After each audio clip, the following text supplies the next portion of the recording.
Good morning, Peter. Hi, Geoff. How are you today? Going very well. That's good. Running as fast as I can to get to Christmas. That's good. That's good. Great to hear. So what's happening in the Northern Territory? Well, we've had a really tough year, but I see some green shoots and some projects coming up. We've got some big projects being announced, but I can also see some smaller projects and activities around town, which indicates to me that there's an opportunity for smart businesses to get themselves organised and be ready at the end of the wet season, when I think there's going to be quite a lot more activity this year than there was last year. Oh, that sounds good. Yes, it's been a long time coming. I said it's a bit like the drought. We know it's going to end, but we're not sure when. So I think we're on the way. That's good. And what sort of businesses are going to participate in the green shoots? I think it's mainly in the construction area Okay. and the offshoots to that. There's some major projects, but it'll help those businesses potentially that have suffered since the slowdown after INPEX. So the manufacturers, the steel fabricators, earth movers, electricians, and those sort of businesses. I think retail's got a bit longer to go. Yeah. And hospitality is doing it very tough. But I think once those other businesses get moving, there'll be a bit more confidence around, and the retail might pick up much later in the year. And is this activity going to create better conditions for the members of Territory Proud? I think it can, yes, because most of our members, or many of our members, are actually business-to-business members.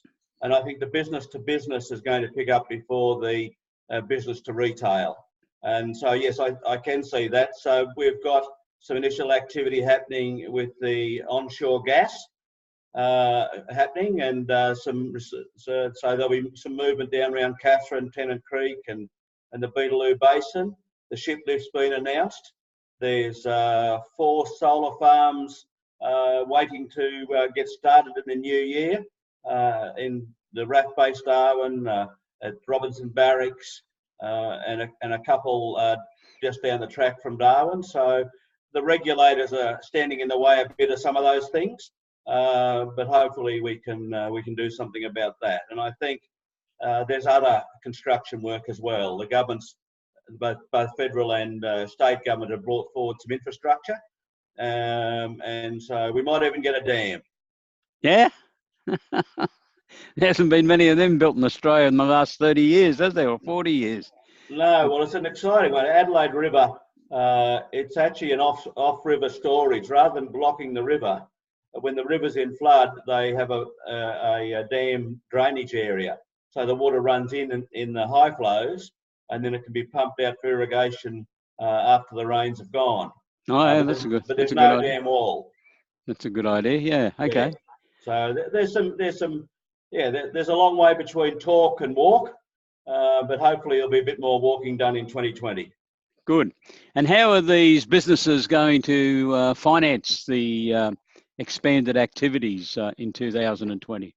Well, I think that's probably a challenge for many. Those basic businesses will find it.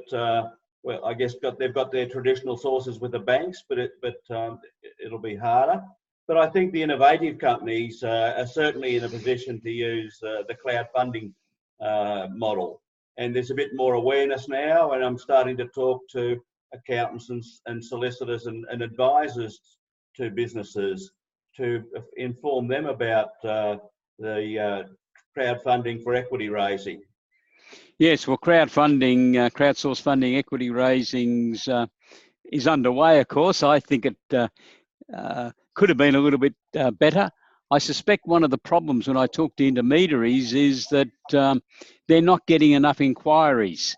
We've got a situation where 70% of the deal flow that's currently occurred is through 2 intermediaries. There are 15 intermediary companies, and 2 have got 70%. And 7 of the appointed intermediaries haven't undertaken a deal at this stage for crowdsource funding equity raising. And what I suspect is the reason for that, when I talk to them, I get the impression they're not getting a lot of inquiries, and that's unfortunate. And that gets back to the accountants and lawyers and bankers out there telling people that this opportunity exists, and also for business people having an awareness that there are more fundraising opportunities now available for them. That's right. So in March next year, Territory Proud is going to again run its First Aid for Business program. Oh, okay. Yeah. And that was very successful last year with over 100 attendees. And it's certainly where I'll be focusing some effort and support to Territory Proud members. And the offer that you've proudly, I'm pleased you've shared with us for a discount over this the New Year period, so people can spend this time, just January, February, while they're looking at their business, planning for the next year, have got access to really a wide range of resources. And so yes, I think that's going to be very positive for the day-to-day businesses, not the ones that are particularly suitable for crowdfunding. And the other one, I don't know whether you caught up with, Geoff, is the Federal Treasurer has announced that the government and the banks are jointly promoting a new fund, which is to be known as the Australian Business Growth Fund, that initially is going to have $520 million capital injected, 100 million from the federal government, the rest from the banks. And I understand the Treasurer is trying to get that figure up to $1 billion, with capital being raised from the major superannuation funds.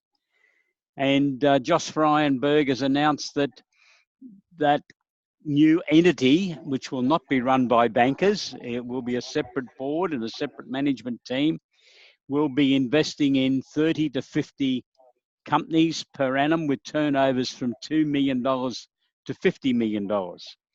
And the investment is to be on the basis of it being a patient capital investment.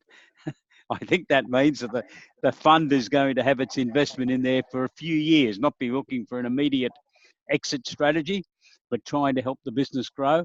And the Treasurer also indicated that the guidelines will say that the fund can only take a 40% equity interest in that company. So it's not trying to suffocate the original team, yes, the founders. It's going to encourage them to expand. Now, I interviewed a representative, the operations manager, Arthur Acker from Equitise, one of the top two intermediaries for crowdsourced funding last week.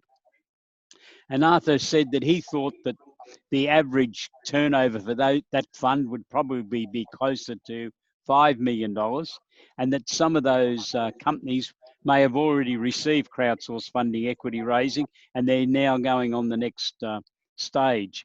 What I find exciting about all this is that it's only 4 years ago that the then Prime Minister, Malcolm Turnbull, announced the government's innovation statement. And since then, we've had early stage innovation companies legislated for, and people are out there raising capital for them, and investors are getting a tax offset and no capital gains tax when they ultimately sell those shares. So investors hopefully are happy. Then we got the crowdsourced funding equity raising, and now we're going to have the Australian Business Growth Fund. So suddenly over 4 years, this concept of private companies being able to get capital from the public has become very, I think legitimate's a good word, to describe what's happening, because some people still look at me rather startled when I tell them that their private company can raise capital. They think it might be something illegal. And it's not. It's very much part of the Australian culture now, as it is the other major Western countries around the world. That's great, Peter. What's the timing on that fund?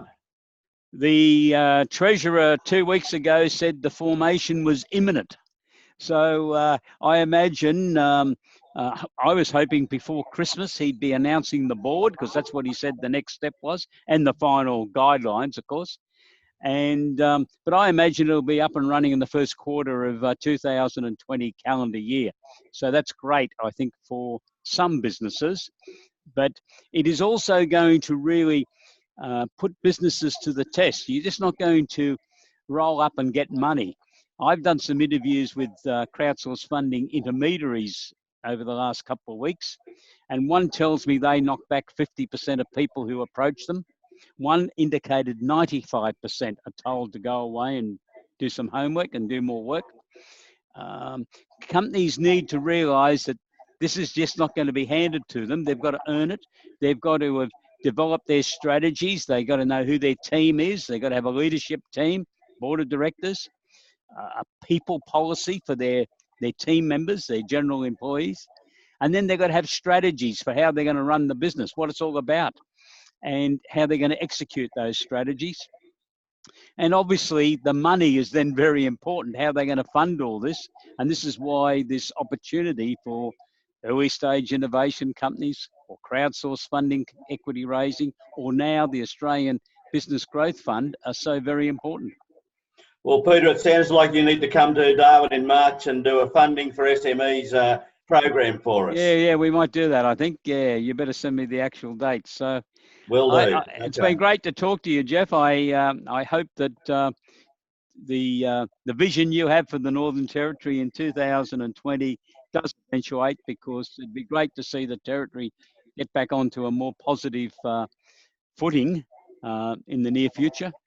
That's right. Well, if we get there, if we all get together, we can make it happen. Yeah, that's right. Okay.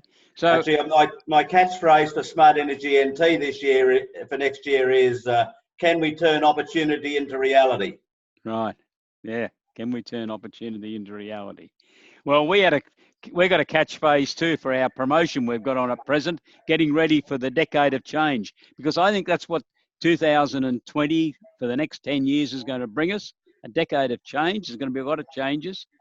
The CEO of Xero released a report in London 2 weeks ago, wherein he indicated that 80% of the current work being performed by accountants will have disappeared over the next 20 years. That's an interesting thought for the accountants who are watching this little conversation of ours, Jeffrey. That's not meant to scare them. There's a lot of other work that accountants can do, but you might have to do a little bit of training and preparation, and it's all in this business advisory services area, because a lot of businesses out there are looking for a greater involvement from their accountants as being a chief financial officer. So with the upturn in business in the Northern Territory, this will be the time to be in there helping your clients to achieve their goals and to add value to their businesses. Thanks, Peter. Great to chat. You have a good break, and we'll catch you over on the other side of New Year. Thanks, Geoff. Bye. Goodbye, everyone. Goodbye.